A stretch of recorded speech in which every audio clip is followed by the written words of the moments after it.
plug in the above light and see if that helps.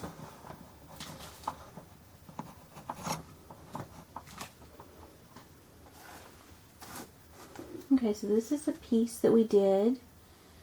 This is a laundry detergent pour with black, some form of blue that turned gray with the black, and then the antique copper metallic.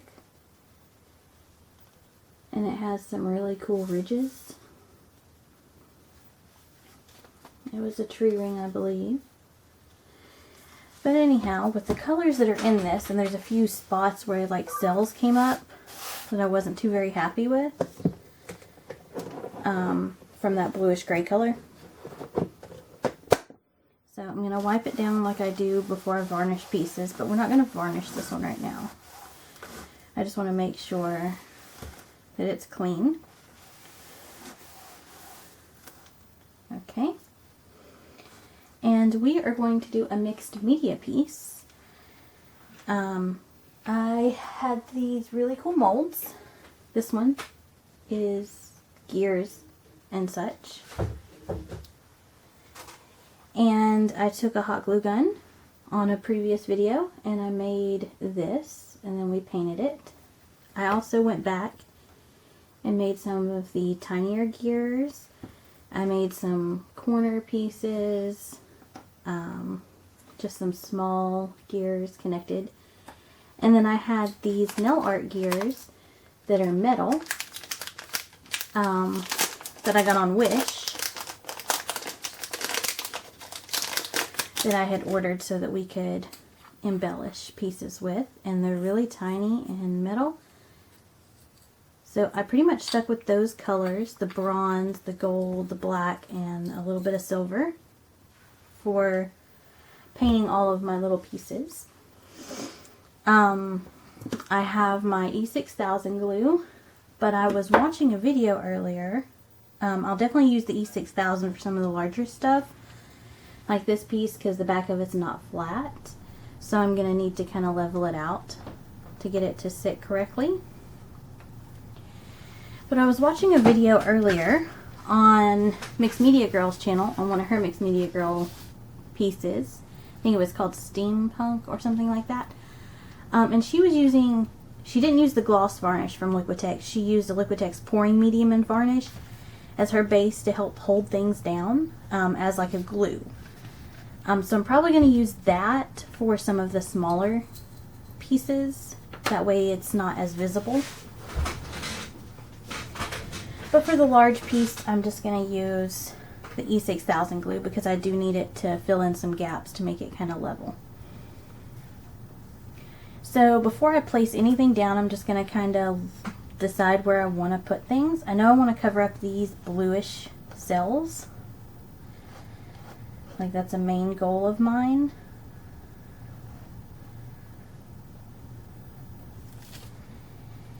So I'm going to kind of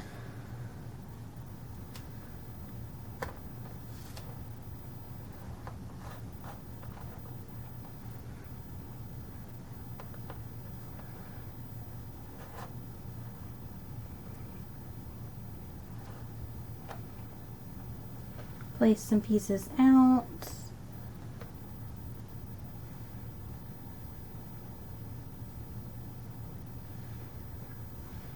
And then I can maneuver them around where I want them.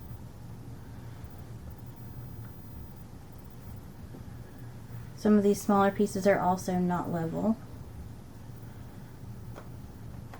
I don't really know if I like that piece.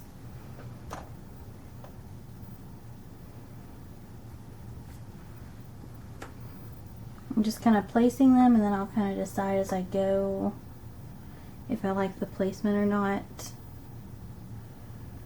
There's a few spots that I want to keep visible, so I'm going to attempt to keep those spots as visible as possible.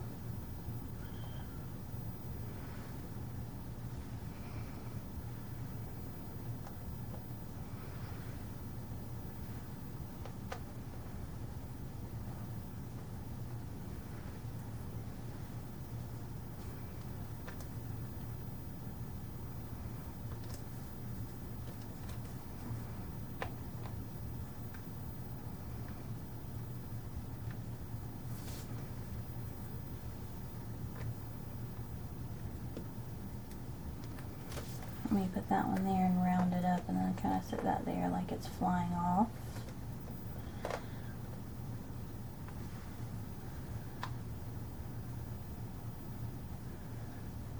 I don't know. I don't know if I like that piece.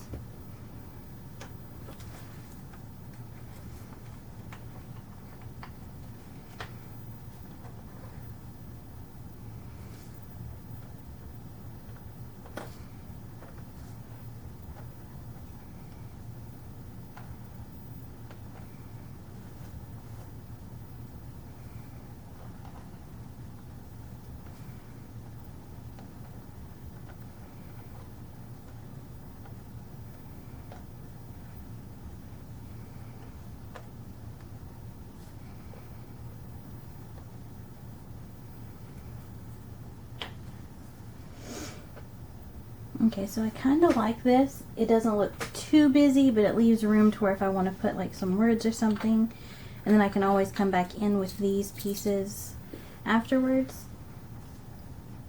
So what I want to do is kind of use the E6000 to go ahead and put the larger pieces.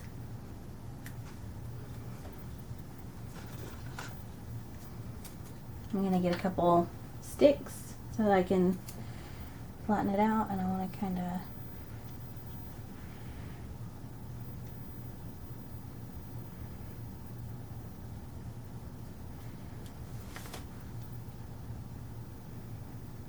make sure there's enough to hold it down, but I also don't want it coming out the edges. And I want it to kind of help level it up a little.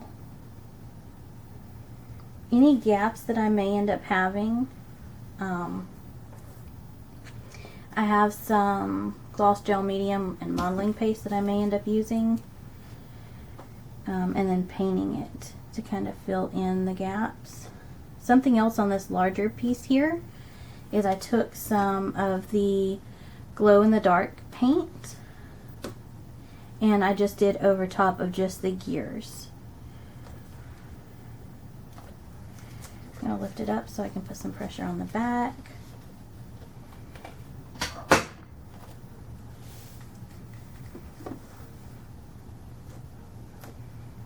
And of course, after I do all of this, I will put some, I'll spritz the back of the canvas just to make sure that it tightens up from the stretching that I'm doing, pushing down on it. Normally you could put something under it, like a folded up puppy pad or a block of wood that fits in. I didn't have time to really do that today. So I'm just going to slowly work around it.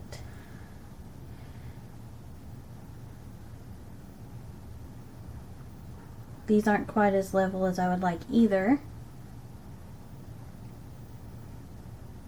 but I think it gives it a little more character.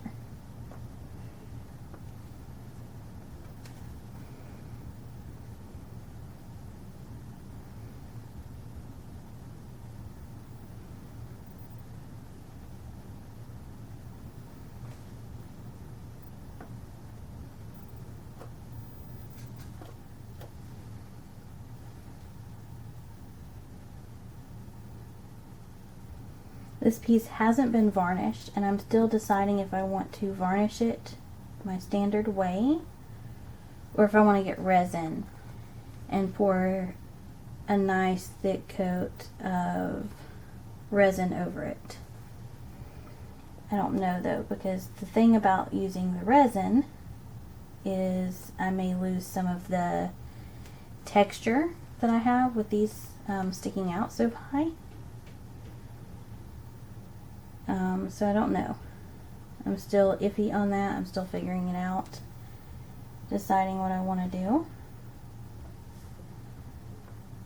And all of these pieces got painted twice. They got the first coat, which I got down in all the grooves, and then the next coat I did a different shade or a different color from the colors that I chose from on the top. That way it would give each of them some dimension. This one I did gold inside and did bronze on the top. This one's black on the inside with a little bit of rose gold and bronze. That one's black with gold. Just stuff like that. So that no two are the exact same. They all have their own little specialties and interesting quirks. The E6000 glue tends to hold pretty well to almost any surface. So I'm not really worried about it. It'll be interesting to varnish over this. So I probably will end up using resin.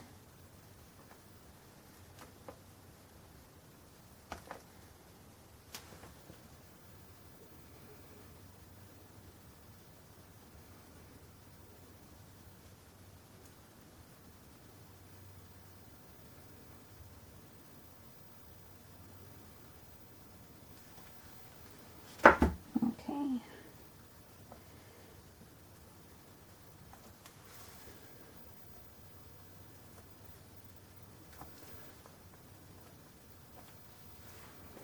I'm going to take this stick and just press there as I press the corner. I'm going to have to add a little extra glue to the corner because it's not quite level. I'm just going to wipe off the excess so that I don't have visible glue even though it dries clear.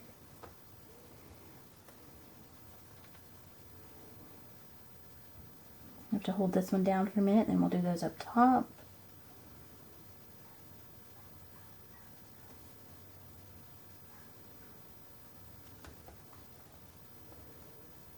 This is one of my first mixed media pieces. Even when I did the embellishing of the ocean pour, I embellished with skins, and I think the only other one that I've done that I've embellished with something other than the acrylic paint is the one I embellished with shells. And that might be considered mixed media, I'm not exactly sure, but we're going to use a few other medias on here. I have a few more ideals for this one. Because I do want to add something up here. Probably be the next video after all of this dries.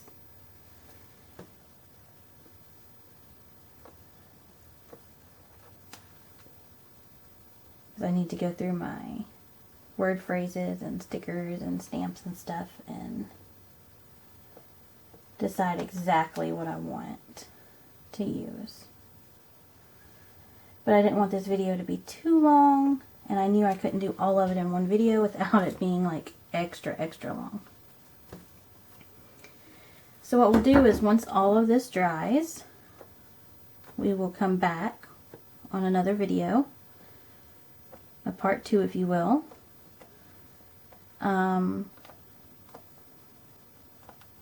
And work on it more. I may end up adding some of these tiny pieces to it or not. I don't know yet, but so far here it is. All of the colors that we used in this for the gears are metallics. I'm going to have to stick something on this one in the corner.